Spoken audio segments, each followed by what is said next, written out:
Ton Créateur est ton époux, l'Éternel des armées est son nom, et ton Rédempteur est le Saint d'Israël. Ésaïe 54, 5. Comme un jeune homme se marie à une vierge, ainsi tes fils te prendront pour épouse. Et comme la fiancée fait la joie de son époux, tu feras la joie de ton Dieu. Ésaïe 62, 5. Israël, comme nous le voyons dans ces passages de Ésaïe, des Écritures, est appelée l'épouse de Dieu.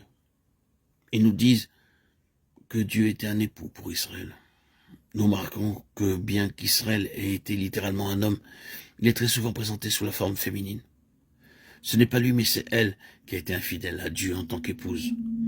Il avait racheté Israël par le sang précieux pour qu'il soit son épouse. Nous avons vu que la Pâque avait été une alliance de mariage, et Jérémie, au chapitre 31, dit que lorsque cette alliance fit sortir Israël de l'Égypte, Dieu le prit par la main et devint pour lui un époux. Le sang de l'agneau de la Pâque était le sang d'une alliance de mariage entre le Seigneur et Israël. Cette nuit-là, il unit Israël à lui-même, et il fut ainsi racheté par son sang. Il n'est pas nécessaire de parler beaucoup à ceux qui connaissent l'Ancien Testament de l'amour de Dieu pour Israël. C'est la chose la plus étonnante dans l'histoire.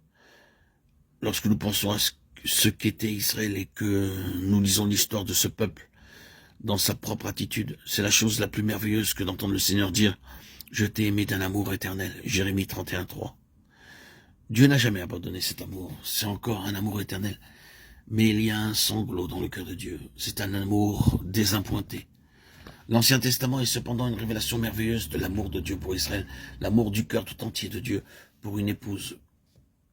Comme cet amour a été exprimé, voyez la protection merveilleuse dont Dieu entoura Israël.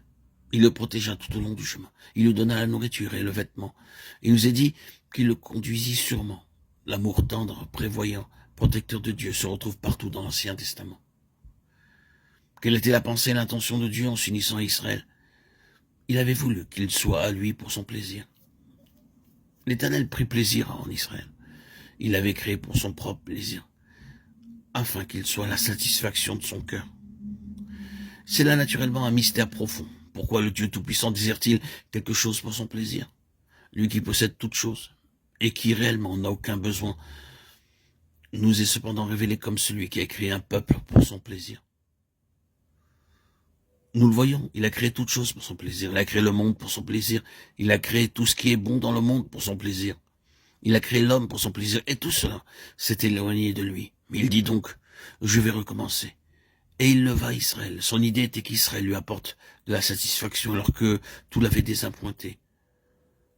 L'épouse était pour le plaisir de l'époux.